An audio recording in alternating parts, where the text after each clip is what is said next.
ქრისტიანები ისრაელში, მზარბი საზოგადოება.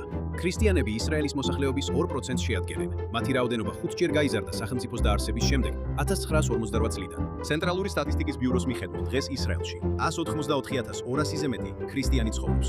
მეტობა არიან არაბი ქრისტიანები, ხოლო დაახლოებით 35,000 ადამიანი აფრიკიდანაა, ძირითადად ერიტრეიდან, სუდანიდან და სხვა სუბსაჰარული ქვეყნებიდან. აქ დასახლებულთა გარდა, ისრაელი ყოველწლიურად ათასობით ქრისტიან მომლოცველს მასპინძლობს მთელი მსოფლიოდან, განსაკუთრებით აფრიკიდან. ისინი დადიან იესოს გვალვაგვალ. სტუმრობენ ქრისტიანული რწმენის მთავარ ადგილებს, შობის ტაძარს ბეთლემში, წმინდა საფლავის ტაძარს იერუსალიმში, გალილეას, კაპერნაუმს, ნეტარების მთას, გალილეის ზღვას და ნაზარეთს.